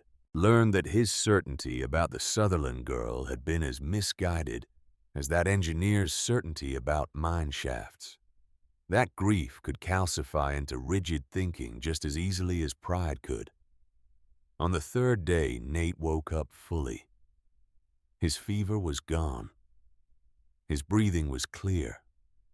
He looked around the warm chamber with wide eyes and asked, "Where are we?" "Somewhere safe," Silas answered. "Thanks to Miss Sutherland." The boy smiled shyly at Tempe, who smiled back. "Are you hungry?" she asked. Nate nodded eagerly, and Tempe prepared him a bowl of thin soup and a piece of bread. The boy ate like he was starving, which he probably was, and color returned to his cheeks with each bite. Silas watched his son come back to life, and he felt something break open in his chest. Not quite tears, but close. Relief and gratitude and shame all mixed together. That afternoon, when Nate had fallen back into healthy sleep, Silas sat with Tempe near the entrance, looking out at the white world beyond. "The storm's broken," he said. "We can get back to town tomorrow if the boy's strong enough." He should be. The walk will be hard, but the worst is past. Silence stretched between them. Then Silas spoke the words that had been building for 3 days. "I was wrong about you, about your father, about all of it." Tempe didn't respond immediately. When she did, her voice was soft but firm. "My father spent his whole life being told he was wrong, being dismissed, being treated like his ideas didn't matter because they didn't fit what people already believed." She looked at Silas. "I don't need you to apologize to me, but maybe you could stop telling other people they're fools just because they see the world differently than you do." It was a gentle rebuke, but it landed hard. Silas nodded slowly. "Fair enough." Another silence. Then Tempe surprised him. "You weren't entirely wrong, though. This place works, but it took everything I had to build it. The cave-in almost killed me. I've been hungry more than I've been full. There were moments I wanted to quit to take your offer to give up and let everyone be right about my father being a dreamer. But you didn't." "No, because being right about this mattered more than being comfortable. Because proving my father's science worked mattered more than proving everyone else wrong." She smiled slightly. "Though I won't lie, proving everyone else wrong feels pretty good, too." Despite everything, Silas found himself smiling back. They sat in companionable silence, watching the sun set. Through the entrance, painting the snow in shades of gold and pink and purple. Tomorrow they would walk back to Thornwick Hollow. Tomorrow Silas would have to face his wife, his daughter, his town, and explain what had happened. Explain how he'd been saved by the girl he'd called a fool. But for now, in this moment, in this warm chamber carved from stone and stubbornness, Silas Marlowe allowed himself to simply be grateful. Grateful his son was alive. Grateful this impossible place existed. Grateful that in a world of certainty and answers and sold solutions, there was still room for quiet wisdom and patient earth and the dreams of men who talked to rocks. Outside, the temperature dropped again as night fell. The stars came out hard and bright and cold. Inside the earth hearth, the temperature held steady at 64 degrees, unchanged and unchanging as it had for weeks and would for months to come. The mountain breathed its warm breath, and the people sheltered in its heart slept peacefully, warm and safe, while winter raged above. Part 3. The Reckoning. The journey back to Thornwick Hollow took 4 hours. Under normal conditions, it was a walk of maybe 45 minutes. But nothing about this winter was normal. And Silas Marlowe was no longer the man who'd made the journey in the opposite direction 3 days ago. That man had been certain, unshakable, built on principles he'd never questioned. This man carried his son through chest-deep snow and carried something heavier still. The knowledge that everything he'd believed about survival, about civilization, about progress itself, had been wrong. Nate walked when he could, which wasn't often. The boy was weak from fever and lack of food, his legs unsteady. Silas carried him most of the way, and the physical burden was almost welcome. It gave him something concrete to focus on, something other than the reckoning waiting for him in town. Tempe had offered to come with them. Silas had refused. "You've done enough," he'd said. "More than enough. I can find my way from here." She nodded, understanding what he wasn't saying. This next part was his burden to carry, his confession to make. She'd packed them food for the journey, sent them off with quiet efficiency, and watched from her entrance as they disappeared into the white landscape. Then she'd gone back to her warm chamber, her peaceful routine, her solitary life. She didn't know that everything was about to change. Silas emerged from the forest at the edge of Thornwick Hollow, just as the sun was setting. The town looked different. Smaller, somehow more fragile. Cabins that had seemed solid and permanent now looked like what they were, temporary shelters, desperate attempts to hold back an implacable force. Smoke rose from every chimney. The smell of burning wood heavy in the cold air. People were burning everything combustible to stay alive. The first person to see him was old Mrs. Patterson, drawing water from the community well. She dropped her bucket, her hand flying to her mouth. "Silas Marlowe, is that you?" "It's me. And the boy is he.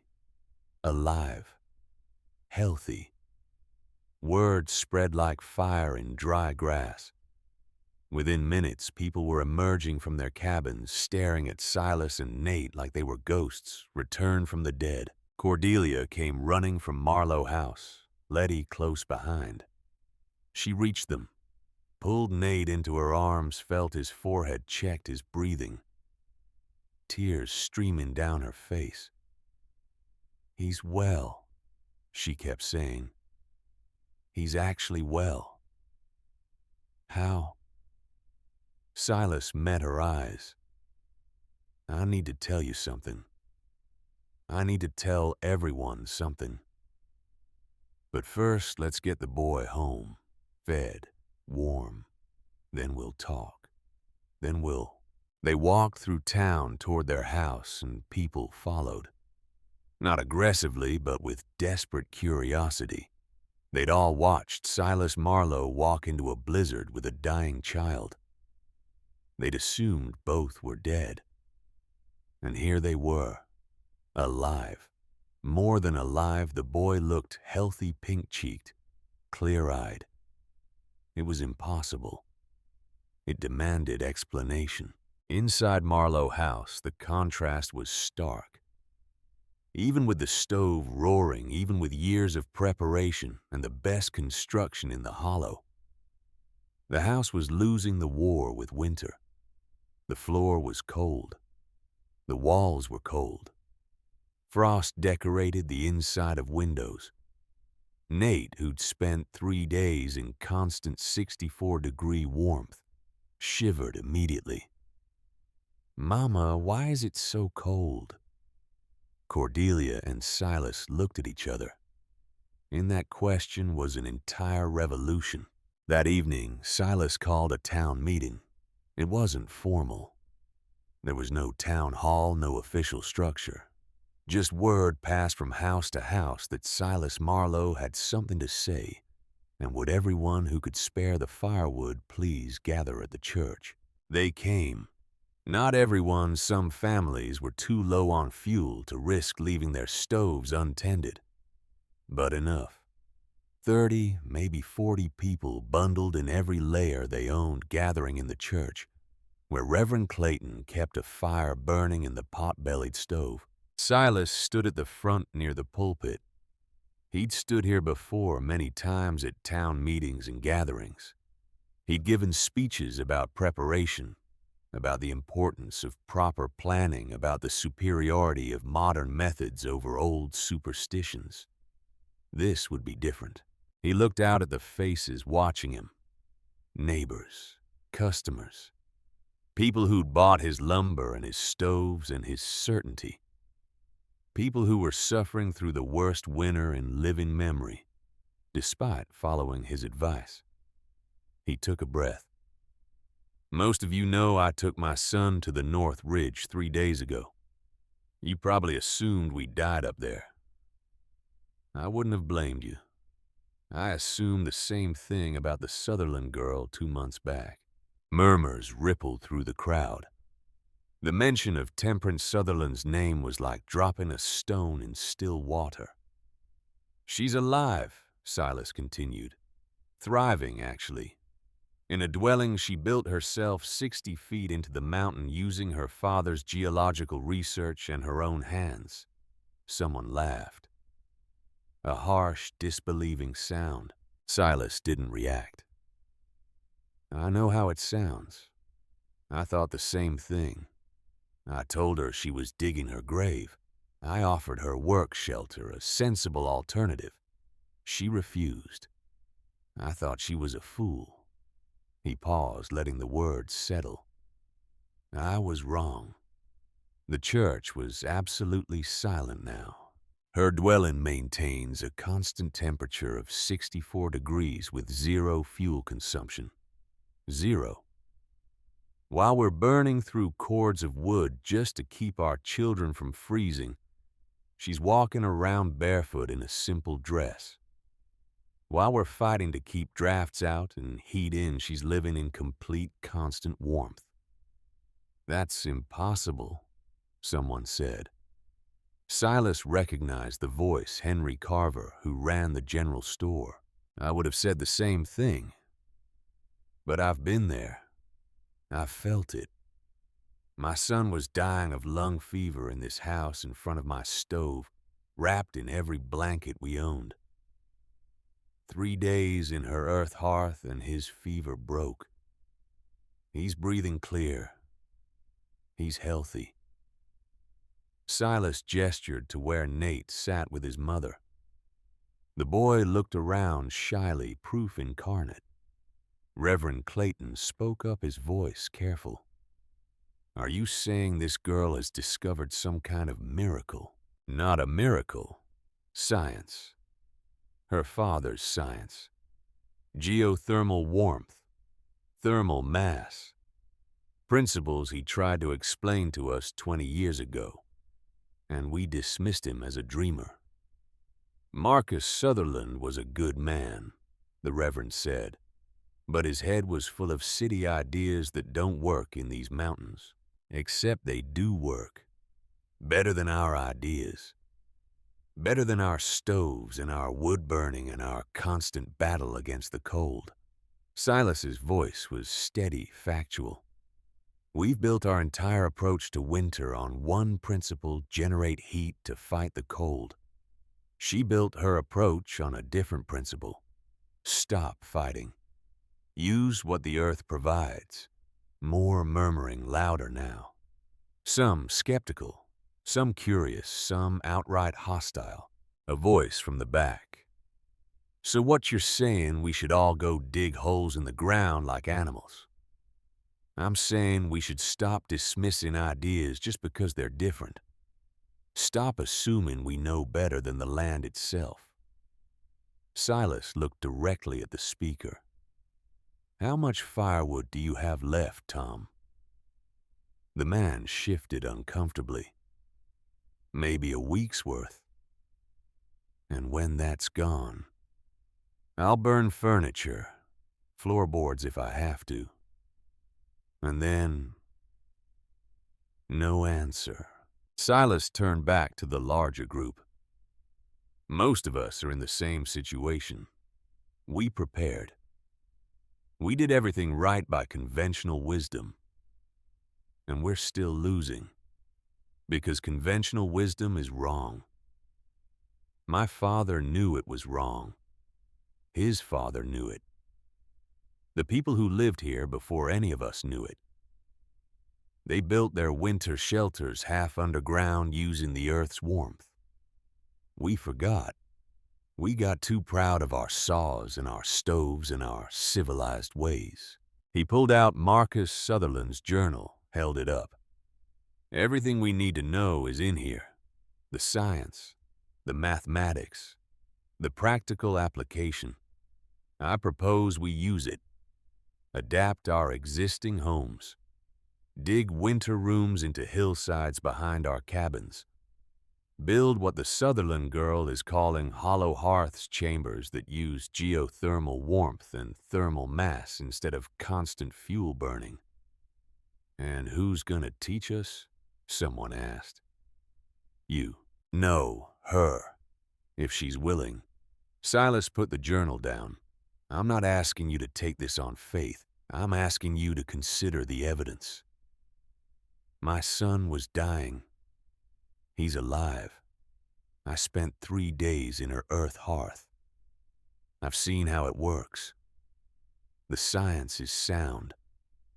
The results are undeniable. Ezra Boone spoke up from his spot near the back. The old hermit rarely came to town gatherings, and his presence added weight. I've known about that warm vent for 40 years, Ezra said, his voice gravelly. Marcus Sutherland showed it to me. I thought he was crazy too. But the girl did it. She actually built what he only talked about. And if she can teach us if we're willing to learn, we might survive this winter. And every winter after, without burning ourselves into poverty. The meeting continued for another hour. Arguments for and against. Questions about practicality, safety cost. Some people were intrigued. Others were skeptical. A few were outright hostile, seeing Silas's admission as a betrayal of everything he'd stood for. But the seed was planted. The next morning, Silas made the journey back to the ridge. This time, he went prepared with proper winter gear and a clear purpose. When he reached the earth hearth, Tempe was outside checking snare lines. She saw him coming, waited. Mr. Marlowe, Miss Sutherland. He paused, choosing his words carefully. I've told the town about this place, about what you've accomplished. Some believe me, some don't. But there's interest. Interest in what? In learning, in building, in surviving winter the way you're surviving it. He met her eyes. I'm a builder. I have tools, materials, men who work for me. You have knowledge, your father's research, practical experience. I'm proposing a partnership. Tempe tilted her head, studying him. What kind of partnership? You consult, teach the principles, identify suitable sites. I build, provide the labor and resources. We split any profit from families who want to pay for the service. And families who can't pay, we build for them anyway. This isn't about profit. It's about survival. Silas shifted his weight. I'm not asking you to trust me. I know I don't deserve that. But I'm asking you to consider that together we might be able to help people. Save lives. Honor your father's work. Tempe was quiet for a long moment. Then, show me your hands. Silas held them out, confused. Tempe examined them, the calluses, the scars, the rough evidence of years of physical labor. You actually work, she said. You're not just a man who tells other people what to do. I've swung a hammer since I was 10 years old. Good. Because this won't work if you're not willing to dig. Really dig. Get dirty. Do the kind of work that ruins a reputation for being civilized. Silas almost smiled. Miss Sutherland, my reputation is already ruined. I admitted in front of the whole town that a 15-year-old girl knows more about surviving winter than I do. I've got nothing left to lose. Then we have an agreement. They shook hands there in the snow outside her earth hearth and began to plan. The first hollow hearth they built wasn't for a paying customer. It was for Ezra Boone. The old hermit's cabin was falling apart, his firewood nearly gone. He'd survived 30 winters alone, but this one was beating him. When Silas and Tempe approached him with the offer, he'd simply nodded. "Been waiting for this for 40 years, he said. "About time somebody listened to the mountain." Ezra's land backed up against a hillside perfect for excavation. Tempe walked the site with her father's journal, taking measurements, reading the stone, identifying the best location. Then Silas brought his men, those willing to try anyway. 5 of them, including himself. Tempe directed. Silas executed. They dug for 2 weeks, working in shifts, following Tempe's specifications exactly. She taught them how to read the rock, how to identify stable formations, how to engineer the proper airflow. She showed them her father's calculations, explained thermal mass, and R values and geothermal principles in plain language. Some of the men were skeptical at first, but as the chamber took shape, as they felt the warm air rising from the depths, skepticism turned to wonder. By late January, Ezra's hollow hearth was complete. A chamber dug into the hillside behind his cabin, connected by a short tunnel, maintaining a constant 58 degrees with 0 fuel input. The old hermit moved his bedding into it that night and slept warmer than he had in years. Word spread. By February, 5 more families had commissioned hollow hearths. Silas's crews were working constantly, and Tempe was moving between sites, consulting, teaching, adjusting designs for different geological conditions. Not everyone participated. Reverend Clayton preached against it, calling it ungodly to burrow into the earth like animals. Some families clung to their stoves and their wood burning, trusting in the old ways, even as those ways failed them. But the evidence was mounting. Families with hollow hearths were thriving. Children were healthy. Wood consumption had dropped to almost nothing. Fires were needed only for cooking, not heating. The constant stress of staying warm had disappeared, replaced by comfortable certainty. Families without hollow hearths were suffering. 3 more children died of lung fever. Elderly residents froze in their homes. Wood supplies ran out, forcing people to burn furniture, then floorboards, then anything combustible. By March, when the worst of the winter finally broke, the divide was clear. Those who'd listened to the orphan girl and swallowed their pride were alive and healthy. Those who'd clung to conventional wisdom had paid in suffering and death. The holdouts began to convert. Spring came slowly to Cumberland Gap, reluctant and tentative. But when it came, it brought a thaw in more than just the weather. Silas's partnership with Tempe had evolved into something like friendship. He visited her earth hearth regularly, sometimes to consult on new projects, sometimes just to talk. They discussed geology and engineering and the stubborn resistance of human nature to new ideas. Cordelia and Letty came too, bringing food and company. Letty especially was fascinated by the earth hearth, by Tempe's knowledge, by the idea that a woman could understand science and engineering as well as any man. "Would you teach me," Letty asked one day, "the geology, the principles, how to read stone the way you do?"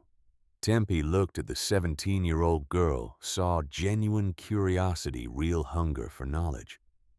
Yes, she said simply. And so Letty Marlowe became Tempe's first real student. By summer, Thornwick Hollow had transformed. 14 families had hollow hearths. Plans were being drawn for more. The town that had mocked Marcus Sutherland's rock-gazing now studied his journals like sacred texts. But not everyone survived to see the change.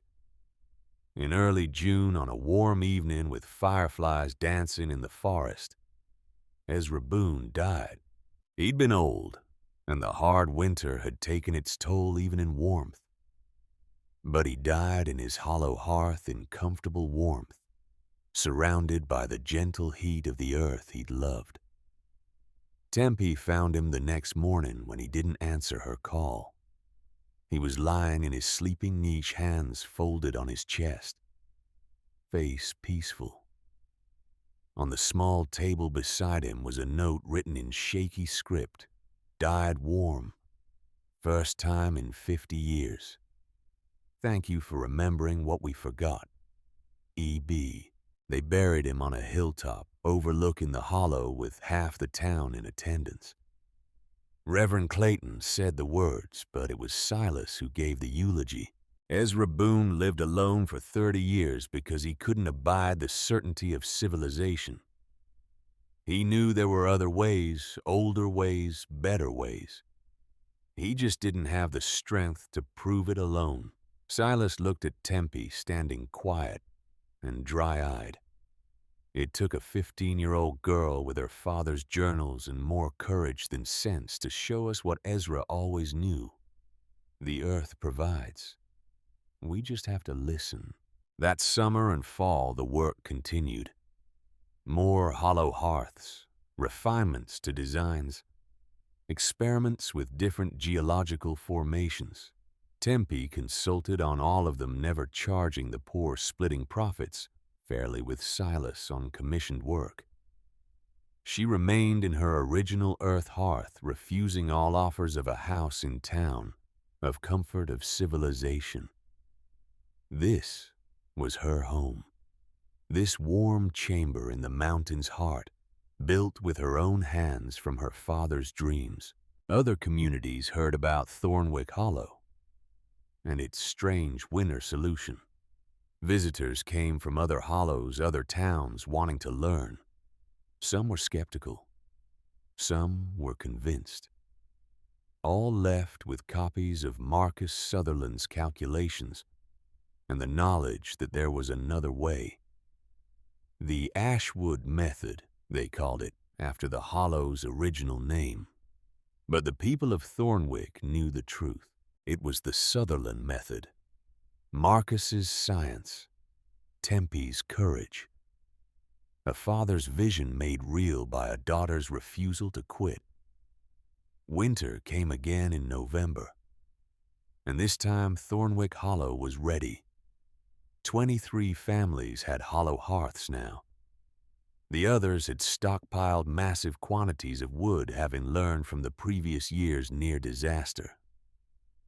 The town meeting in October had been brief and practical, focused on preparation and mutual support. No one mocked the idea of earth hearths anymore. No one called Temperance Sutherland a fool. When the first snow fell in December, gentle and almost beautiful, Tempe stood at the entrance to her chamber and watched it accumulate. Behind her in town, smoke rose from chimneys, but far less than the previous year. Families were warm in their hollow hearths, burning wood only for cooking, living in harmony with the mountain's breath rather than fighting against it. She thought about her father, about all the years he'd tried to convince people to listen to the stones, about the loneliness of being right when everyone else was certain you were wrong. She thought about her mother, who defended him despite the town's whispers, who'd loved him despite his strange ways. She thought about Aunt Opal, making impossible calculations, choosing survival over sentiment. Tempe understood now in a way she hadn't at 15. Opal had done what she had to do, and in forcing Tempe out, She'd inadvertently given her the freedom to prove her father right. She thought about Silas Marlowe, who'd had the strength to admit he was wrong to swallow his pride to change.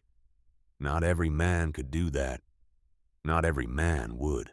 And she thought about herself, the girl who'd been cast out with nothing, who dug into a mountain with bleeding hands and refused to quit even when reason said she should. She'd survived. More than survived. She'd built something that would outlast her.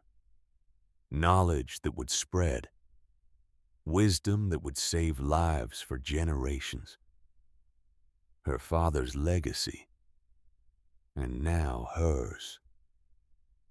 A voice called from down the hill. Tempe. She turned to see Letty climbing the ridge, a basket over her arm. The girl visited twice a week now, learning geology, learning engineering, learning to see the world the way Tempe did. Brought you some of Mama's bread, Letty said, slightly out of breath from the climb. And Papa wanted me to ask about the Henderson project. He says the rock formation's different from what we've dealt with before. I'll come look tomorrow. Letty nodded, then hesitated. Can I ask you something? Always. Do you ever regret it? Staying here, you could have a real house in town now. Warmth whenever you want it. People who respect you. Papa would build you anything you wanted. Tempe smiled. I have warmth whenever I want it. I have a home I built with my own hands. I have respect that I earned. She looked at her earth hearth, at the gentle steam rising from its entrance into the cold air. Why would I trade that for someone else's idea of what I should want? Letty smiled back. That's what I thought you'd say. They sat together for a while, watching the snow fall, talking about rock formations and thermal dynamics, and the stubbornness of men who thought they knew better than the earth itself. When Letty left, Tempe went back inside her chamber, lit a candle, and opened her father's journal to the last page. Below her entry from December of the previous year, she added a new one. Year 2. 23 hollow hearths built. More planned for spring. Your science has saved lives, Papa. Changed minds. Transformed a town that called you a fool into a community that honors your name. I hope wherever you are, you can see it. I hope you know it was worth it. All the mockery, all the loneliness, all the years of being right when everyone else was certain you were wrong. It was worth it. T.S.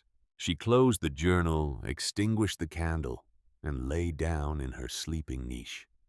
The stone was warm beneath her. The air was still and gentle.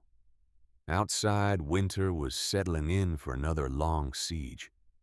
But inside, in this chamber and in 23 others scattered across the hollow, people slept in warmth and safety. The earth remembered. And finally, after all these years, people were learning to remember too. 3 years later, in the spring of 1921, a young geologist from the State University visited Thornwick Hollow. He'd heard rumors of a community that had revolutionized winter survival, using geothermal principles. He came expecting to find crude adaptations, rough approximations of scientific principles. Instead, he found a fully functioning system of Earth-integrated dwellings, designed with sophisticated understanding of thermodynamics and geology. He found detailed journals documenting everything written by a geologist named Marcus Sutherland and expanded by his daughter. He found a town that had reduced winter fuel consumption by 80%, while improving survival rates and health outcomes dramatically. and he found an 18-year-old woman living in a chamber carved into stone consulting on geological surveys for communities across 3 counties, respected as an expert in a field dominated by men with university degrees. "How did you learn all this?" he asked Temperance, looking through her father's journals with something like reverence. "My father taught me to listen to stones," she said. "The mountain taught me the rest." "Would you be willing to present your findings at the university? Let us study your methods." Tempe considered. A year ago, she might have said no, might have clung to her solitude, her privacy, her small corner of proven truth. But she thought about all the other hollows, all the other communities struggling through winter, all the children who died of lung fever, all the families who burned themselves into poverty, trying to stay warm. Her father's knowledge had saved Thornwick Hollow. Maybe it could save others too. "Yes," she said, "on one condition." "Name it." "You credit my father, Marcus Sutherland, not me, not the university. Him, his research, his vision, his refusal to stop believing even when everyone told him he was wrong." The geologist nodded slowly. "I think we can do that." That fall, Temperance Sutherland traveled to the State University and presented her father's research to a room full of professors and students. She spoke about thermal mass and geothermal venting and the fundamental inefficiency of conventional heating. She showed them journals and calculations and practical results. Some were skeptical. Some were fascinated. All were forced to admit that this young woman from the mountains had something to teach them. The presentation made newspapers across the state. "Mountain Girl Revolutionizes Winter Survival." "Orphan's Earth Home Challenges Conventional Wisdom." "Late Geologist's Research Vindicated by Daughter's Success." Marcus Sutherland's name appeared in print not as a punchline or a cautionary tale, but as a pioneering scientist whose work had practical, life-saving applications. 20 years after his death, he was finally recognized for what he'd always been: a man who understood something important that the rest of the world had forgotten. Tempe returned to Thornwick Hollow after 2 weeks at the university. She'd been offered a position, a salary, prestige, recognition. She'd turned it all down. Her place was here in these mountains, in this chamber, carved from stone and stubbornness. This was where her father's dreams had become real. This was where she'd proven that listening to the earth was more important than following convention. This was home. She arrived back at the ridge on a cool October evening. The hollow below was dotted with steam plumes rising from hollow hearths, small signatures of warmth in the gathering dusk. 37 of them now and more planned. Silas and Cordelia were waiting at her earth hearth entrance. They'd maintained it in her absence, kept her supplies stocked, watched over the place like the treasure it was. "Welcome home," Cordelia said, embracing her. "How was the university?" Silas asked. "Full of people who think they know everything and know nothing," Tempe said. "I prefer the mountain. It's honest."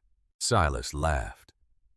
He was grayer now, his face more lined, but healthier than he'd been 3 years ago. Building hollow hearths had given him purpose beyond profit. It had changed him in ways that went deeper than business. "There's something I want to show you," he said. "Been working on it while you were gone." He led her down the ridge to the edge of town, to a small plot of land he'd purchased the previous spring. In the center stood a simple stone monument waist high, with words carved into its face. Tempe read them and for the first time in years felt tears threaten. In memory of Marcus Sutherland, geologist and visionary. He listened to stones when no one else would listen to him. His wisdom keeps us warm. Below that, a quote from his journal. The earth remembers warmth, even when we forget how to listen. I thought, Silas said quietly, that it was time the Hollow remembered him properly, not as a fool or a dreamer, but as the man who saved us all. Tempe touched the stone, felt its coolness, its permanence. He would have liked this. I hope so. Silas paused. There's one more thing. The town council voted. They want to rename the main road. Call it Sutherland Way. If you approve. Tempe smiled through the tears she refused to let fall. I approve. That night she sat in her earth hearth, warm and safe, and wrote one final entry in her father's journal.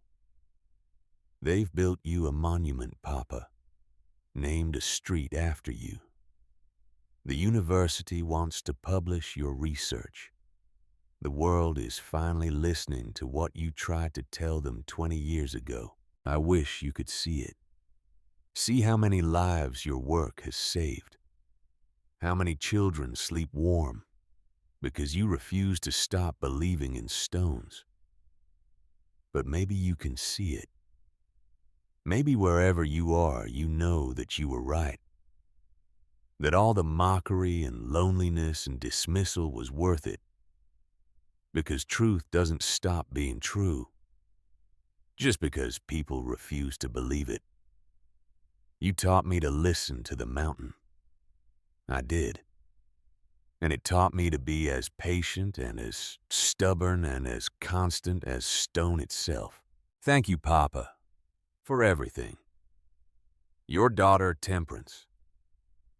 She closed the journal, placed it carefully with the others, and sat in the warm silence of her chamber. Outside, winter was coming again. The wind was picking up. The temperature was dropping. The cycle was beginning once more. But this year, like the years before, and the years to come, Thornwick Hollow was ready. The earth breathed its warm breath. The hollow hearths glowed with gentle, constant heat. And in her chamber, carved from stone 60 feet into the mountain's heart, Temperance Sutherland, orphan builder, teacher, keeper of her father's flame, slept in peace. She was 18 years old. She had survived the impossible. She had proven the unprovable. She had honored her father's legacy and built her own. And she was warm. The mountain remembered. And so, finally, did everyone else.